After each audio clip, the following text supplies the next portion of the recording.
Hello friends, welcome to Usha's kitchen. இன்றைக்கி நாம் டேஸ்டியாக உப்புமா எப்படி செய்யுதுன்னு பார்க்கலாம் வாங்க. அதுக்கு தேவையான பொருட்கள்: 1 கப் ரவை எடுத்துக்கலாம், 1 ஸ்பூன் உளுத்தப்பருப்பு கடலைப்பருப்பு எடுத்துக்கலாம், 1 கப் நறுக்கிய வெங்காயம், 5 பச்சை மிளகா, 1 கொத்து கருவேப்பிலை எடுத்துக்கலாம். 4 ஸ்பூன் எண்ணெயை சேர்த்துக்கலாம்.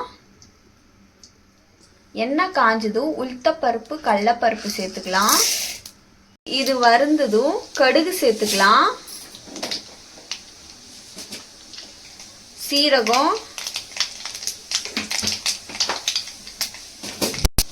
கடுகு பொரிஞ்சதும் பச்சை மிளகாவும் கருவேப்பிலையும் சேர்த்துக்கலாம். அடுத்து வெங்காயத்தை சேர்த்துக்கலாம்.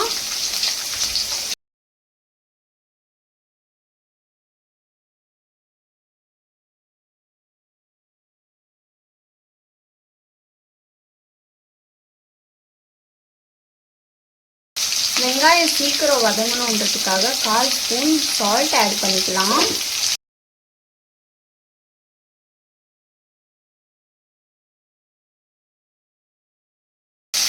வெங்காயம் நல்லா வருந்ததும் நாம் ரவையை சேர்த்துக்கலாம்.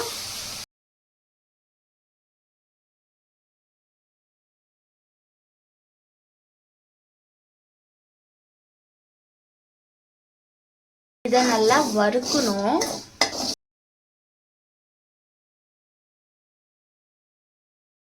இந்த அளவுக்கு நல்லா வருந்ததும் எடுத்துடலாம்.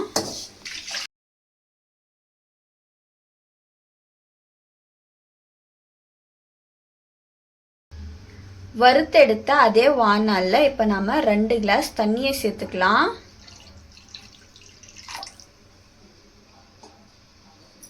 ஒரு ஸ்பூன் சால்ட் ஆட் பண்ணிக்கலாம்.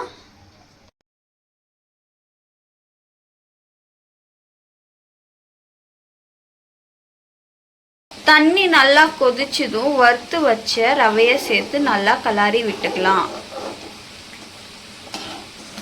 பாருங்க, இப்போ கொஞ்சம் கெட்டியாக இருக்குது. இந்த மாதிரி ஸ்டேஜில் நம்ம கொத்தமல்லியை தூவி விட்டு இறக்கிடலாம்.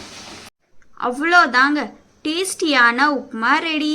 இந்த வீடியோ உங்களுக்கு பிடிச்சிருந்தா லைக் பண்ணுங்கள், ஷேர் பண்ணுங்கள், கமெண்ட் பண்ணுங்கள். மறக்காமல் உஷாஸ் கிச்சன் சேனலை சப்ஸ்கிரைப் பண்ணிக்கோங்க. தேங்க்யூ ஃபார் வாட்சிங்.